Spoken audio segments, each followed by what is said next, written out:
अस्सलाम वालेकुम, आपने डिजिटल चैनल पर समर अब्बास आपकी खिदमत में हाजिर है। जनाब, जैसे कि पिछली वीडियो में मैंने आपको बताया था कि मैं आपको इस वीडियो के अंदर 2-3 बड़ी इंपॉर्टेंट खबरें दूंगा। एक तो मैं आपको बताऊंगा कि असद उमर के साथ क्या हुआ। असद उमर के साथ 3 मौके पे बड़े दिलचस्प और बड़े हैरानकुन वाक़यात रुनुमा हो चुके हैं जब से उन्होंने पाकिस्तान तहरीक इंसाफ छोड़ने का ऐलान किया था। उसके बाद एक उन्हें नोटिस आया है, बड़ा इंटरेस्टिंग ये नोटिस है। फिर नाज़रीन मैं बात करूंगा इस वीडियो के अंदर असद उमर के अलावा शेख रशीद की मैं बात करूंगा कि शेख रशीद साहब को थप्पड़ पड़ा है या नहीं पड़ा जब वो हिरासत में थे। तीसरी मैं आपके साथ जो अहम तरीन एक डिटेल शेयर करने जा रहा हूं वो है जनाब पुलिस एहलकार की कल से एक तस्वीर इमरान खान के साथ वायरल हुई है कि इमरान खान को बख्तरबंद गाड़ी में एक पुलिस एहलकार जो शिफ्ट कर रहा है उसकी तस्वीर एक कल से वायरल है और वो देखी जा रही है। उस पर पाकिस्तान तहरीक इंसाफ ने काफ़ी ज़्यादा उसको वायरल किया है, तो उसकी 2-3 वजूहात भी बयान की जा रही है। तो मैं उस पुलिस एहलकार के बारे में बताऊंगा कि पुलिस एहलकार के साथ इस्लामाबाद पुलिस की इंतजामिया ने क्या सलूक किया है या करने जा रही है। तो ये वीडियो एंड तक जरूर देखिएगा, आपको सारी डिटेल्स इसमें मिल जाएंगी। आपसे मेरी रिक्वेस्ट है कि चैनल को सब्सक्राइब जरूर करें, वीडियो को लाइक करें और तमाम वीडियोस की अपडेट्स लेने के लिए बेल आइकन जरूर प्रेस करें और अपना कमेंट सेक्शन में फीडबैक जरूर दें। तो जनाब, सबसे पहले आपसे बात करते हैं हम असद उमर साहब के हवाले से। बड़ी इंटरेस्टिंग सूरत हाल है और बड़ी असद उमर के लिए ज़रा तशवीशनाक भी है। हो ये रहा जनाब के असद उमर साहब ने जब से काशिफ अब्बासी साहब के प्रोग्राम में ARY पे उन्होंने ये कहा था, ऐलान किया था कि वो तहरीक इंसाफ से बिल्कुल अलग और इमरान खान की बैशिंग की थी, उसके बाद उनके लिए सत्ते खैरा थी, सब अच्छा था। लेकिन उसके बाद उन्होंने एक मौके पे जब कहा कि मैं तो तहरीक इंसाफ के साथ हूँ, उसके अगले दिन उन्हें एक नोटिस आ गया। फिर असद उमर ने एक और मौके पे जब फिर कहा कि मैं तहरीक इंसाफ के साथ हूँ, उन्हें फिर एक और नोटिस आया।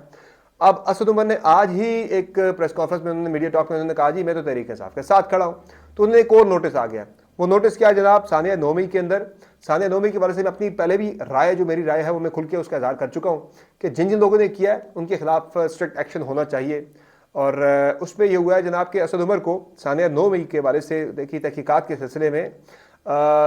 1 नवंबर को यानी कि आज दोपहर 4 बजे सर्वर रोड और गुलबर्ग थानों में दर्ज 2 मुख्तलिफ FIR के अंदर तफ्तीश के लिए तलब कर लिया गया है। ज़ाती हैसियत में तफ्तीश के लिए बुलाया गया है। और ये तीसरा मौका है जिस तरह मैं आपको पहले बताया कि असद उमर ने जब जब ये कहा कि मैं PTI के साथ हूँ तो उन्हें नोटिस आए। इस नोटिस के वाले से मैं नहीं कह सकता कि ये कनेक्टेड है, चूँकि ये स्टेटमेंट आज ही उनकी आई और आज ही नोटिस आ गया। पहले वाले 2 इंस्टेंसेस में ये हुआ था कि उनकी तहरीक इंसाफ के साथ खड़े होने के बयान के अगले दिन उन्हें नोटिस जारी हुआ था मुख्तलिफ केसेस के अंदर। तो ये मे भी एक कोइंसिडेंट भी हो सकता है आज वाले नोटिस का और इसका पहले वालों की तरह कोरिलेशन भी हो सकता है। बहरहाल आगे बढ़ते हैं और बात करते हैं हम शेख रशीद साहब के हवाले से। एक जो बड़ा दावा किया गया है आगे जो पुलिस एहलकार के साथ हुआ है जिसने इमरान खान के साथ सेल्फी बनाई थी, उसकी डिटेल्स में आगे चलकर आपसे शेयर करूंगा। लेकिन जो मामला है शेख रशीद का, शेख रशीद साहब के हवाले से आपको याद है कि असद तूर साहब ने एक व्लॉग में कहा था कि जब उन्हें लाया गया समा के स्टूडियो में तो उन्हें थप्पड़ लगाए गए, ISI के कर्नल ने उन्हें थप्पड़ मार दिया। तो वो सारी वीडियो झूठ निकली थी, क्योंकि एक तो वो समा के स्टूडियो में नहीं लाया गया था, ना उन्हें लाहौर लाया गया था। ये इंटरव्यू जो है शेख रशीद साहब के भतीजे राशिद शफीक साहब के घर पे रिकॉर्ड हुआ था और इसकी मुनीफ फारूक साहब जिन्होंने इंटरव्यू किया था उन्होंने भी तरदीद कर दी थी कि ऐसी कोई चीज़ भी नहीं हुई, वो सब झूठ था और शेख साहब ने खुद भी उसकी तरदीद की थी। लेकिन कल लतीफ़ खोसा साहब ने एक प्रेस कॉन्फ्रेंस में बड़ा अहम बयान दिया और उन्होंने कहा जी कि शेख रशीद साहब से के बारे से जब उनसे पूछा गया कि वो खामोश क्यों हैं, तो लतीफ़ खोसा साहब ने कहा जी कि शेख साहब को तो कुछ थप्पड़ लगे हैं या उनके जब हिरासत में थे गायब थे तो उनके कमरों में चूहे छोड़े गए, क्या हुआ, ऐसी कोई चीज़ें हमें पता लगी हैं कि जिसकी वजह से शेख साहब जो है वो खामोश हैं। बाकी एक मैंने आपको पिछले दिनों खबर भी दी थी कि शेख रशीद के हवाले से जिससे लतीफ़ खोसा साहब ने और एतजाज़ एहसन साहब ने पटिशन दायर की थी सुप्रीम कोर्ट ऑफ पाकिस्तान में जबरी गुमशुदगियों के खिलाफ। तो उसमें मैंने कहा था कि मुमकिन है कि शेख साहब को बुला लीजिए, चूँकि इनकी एक ऑडियो कॉल जो है वो रिकॉर्ड हो चुकी है। वो उसके बारे में ये कहा जा रहा है गालिबन के उस वक्त तो खबर थी कि हामिद मीर साहब ने दावा किया था कि एक सहाफ़ी ने रिकॉर्ड किया। तो अब ये इत्तलात कुछ आ रही है, मिक्स्ड इन्फॉर्मेशन आ रही है कि शायद वो लतीफ़ खोसा साहब के साथ उनकी गुफ्तगू हुई थी तो उनके पास सारा रिकॉर्ड मौजूद है कि शेख साहब के साथ क्या क्या गुजरी। तो इसीलिए उन्होंने पटिशन भी सुप्रीम कोर्ट ऑफ पाकिस्तान में दायर कर दी थी। अब जनाब इस पर शेख रशीद साहब ने एक प्रेस कॉन्फ्रेंस भी बाय द वे की। उन्होंने कहा है कि मैं और मेरा भतीजा राशिद शफीक जो है हम दोनों पहले वो भतीजा था, अब शेख साहब ने उन्हें अडॉप्ट कर लिया, अपना बेटा बना लिया है और कहा है कि हम दोनों बाप बेटा सानिया नौमी की भरपूर अल्फाज में मजम्मत करते हैं और हम अपनी अफवाज पाकिस्तान के साथ खड़े हैं, उनके साथ भरपूर हम उनके साथ खड़े हैं और साथ ही उन्होंने ये भी कहा कि अगले दोनों यानी इलेक्शन में दोनों जलके पिंडी के 55-56 हुआ करते थे पहले, अब वो चेंज हो गए थे बाद में, दोनों से मैं खुद इलेक्शन लड़ूंगा। तो वो स्ट्रैटेजी शेख साहब ये की है कि दोनों हल्कों से इलेक्शन लड़के दोनों जीत के एक हल्का जो है वो राशिद शफीक को दे दें बाद में ज़िमनी इलेक्शन के लिए। बाकी शेख साहब के बाद जब हम बात करते हैं जनाब, एक बुरी खबर है पाकिस्तानी अवाम के लिए। वो बुरी खबर यह है कि गैस की कीमतों में इजाफे का फैसला हो गया है, ऐलान हो गया है,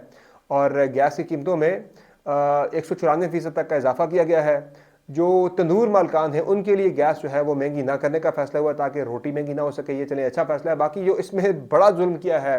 हुकूमत ने वो ये किया है कि गैस की कीमतों में इजाफे का जो इतलाक है वो 1 जुलाई से कर दिया, यानी कि 1 जुलाई के जो आपको जो आपकी गैस के बिल्स आ चुके हैं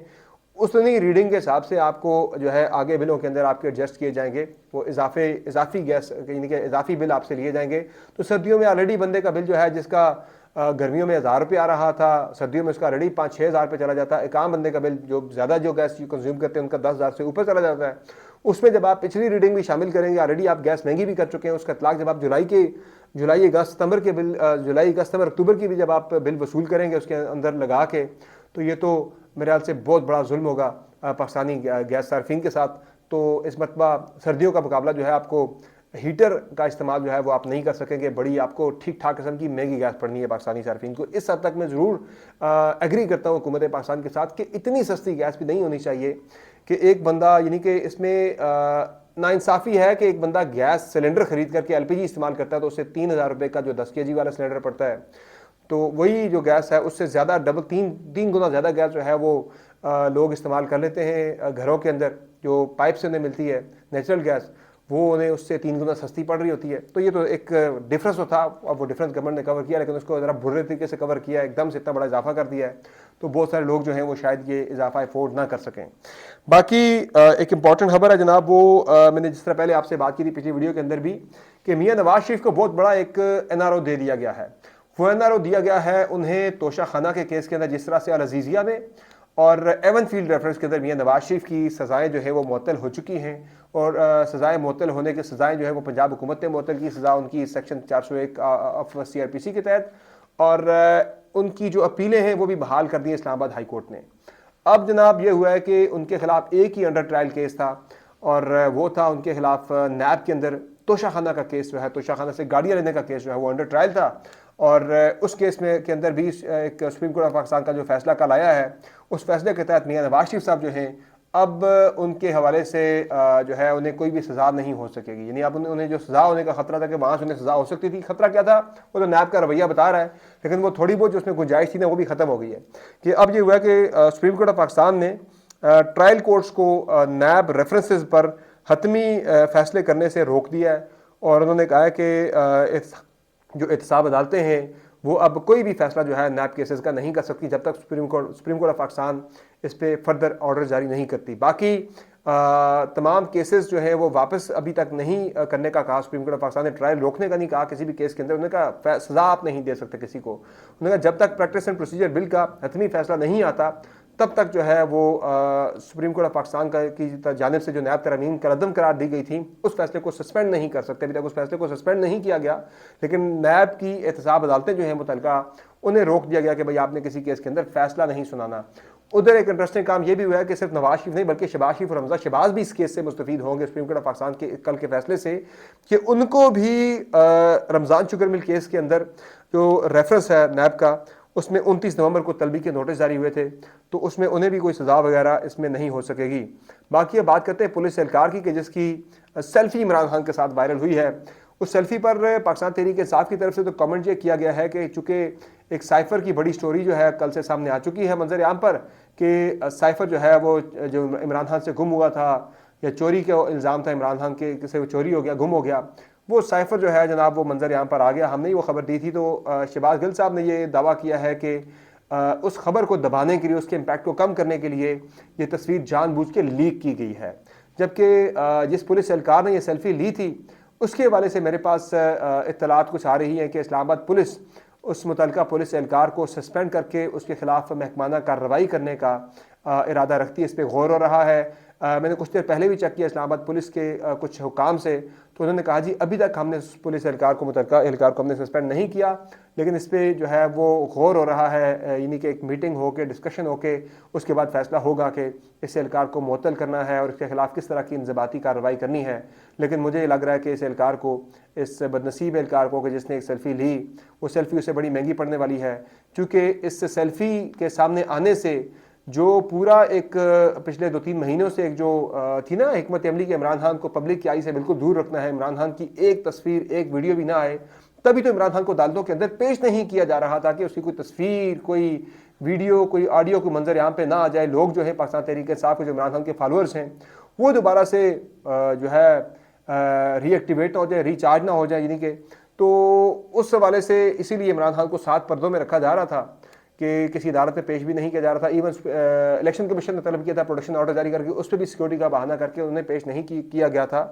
तो अब जनाब वो तस्वीर वायरल होने के बाद पाकिस्तान तहरीक इंसाफ के कारकुनान की तो बल्ले बल्ले होगी, उनका अपने लीडर की तस्वीर मिल गई है बड़े टाइम के बाद। तो उस तस्वीर ने बड़ा इंपैक्ट क्रिएट किया। वो जो मेहनत थी पिछले 2-3 महीनों की कि इमरान खान को पब्लिक आई से दूर रखा जाए, कुछ ऐसे ब्रेजन फैसले भी हुए जो कि नहीं होने चाहिए थे, अदलिया ने भी बड़ा इस पर अपने आप को कॉम्प्रोमाइज़ किया, तो वो सारी उनकी मेहनत जो है वो उस पर पानी डल गया है। तो इस पुलिस एहलकार के साथ जो मेरे पास इत्तलात हैं वो कुछ अच्छा नहीं होने जा रहा। अल्लाह उसका भला करे कि उसके लिए ज़्यादा मुश्किलात ना हो, क्योंकि बेचारे को क्या पता था, उसने तो एक मासूमियत में एक तस्वीर ले ली, वो इमरान खान का मुमकिन है चाहने वाला भी ना हो। ये भी हो सकता है कि वो पुलिस एहलकार जो है वो इमरान खान का चाहने वाला ना हो, उसने वैसी एक हाई प्रोफाइल शख्सियत होती है, जब भी कोई मिलता है, इमरान खान रोड पे भी जा रहा हो, कोई आम बंदा भी जा रहा है, वो फॉलोअर नहीं भी है लेकिन वो एक पाकिस्तान का फातह कप्तान भी है, तो वो सेलिब्रिटी के साथ लोगों की एक आदत होती है, वो सेल्फी लेते हैं। तो इसने भी यार अपने घर वालों को दिखाने के लिए एक सेल्फी ले ली होगी, उसने खुद तो पोस्ट नहीं की, वो उसकी तस्वीर कहीं से निकल गई, उसने एक सेल्फी ले ली बंदे के साथ, जी मैं हाई प्रोफाइल कैदी को लेकर जा रहा हूँ अपनी ज़िंदगी के रिकॉर्ड के लिए कि इमरान खान को मैं लेके गया था। तो वो बेचारे ने ले तो लिया, वो बेचारा रगड़े में आने वाला है, और इस्लामाबाद पुलिस जो है इस पर गौर कर रही है कि उस एहलकार को सस्पेंड करके उसके खिलाफ महकमाना कार्रवाई शुरू की जाए। बाकी निगरान वज़ीर-ए-आज़म अनवारुल्लाह काकड़ साहब के से लम्ज़ में जो कुछ उनके साथ हुआ है, उस पर जो है मैंने कुछ चेक किया है, कुछ इत्तलात में गैदर कर रहा हूँ कि उन जो स्टूडेंट्स हैं उनके साथ क्या होने वाला है, उनके साथ किसी किस्म के कोई यूनिवर्सिटी की तरफ से कोई सलूक तो नहीं होने वाला। अभी तक की इत्तलात के मुताबिक सिर्फ इस पर कोई डिस्कशन वगैरह यूनिवर्सिटी के अंदर हुई है कि करना क्या है, लेकिन अभी तक कोई फैसला जो है उन स्टूडेंट्स के बारे में नहीं हुआ कि उनके साथ क्या करना है। वरना कोई और यूनिवर्सिटी होती जनाब तो लम्ज़ ना होती, कोई और यूनिवर्सिटी होती ना तो अब तक उन तलबा को यूनिवर्सिटियों से बिल्कुल ही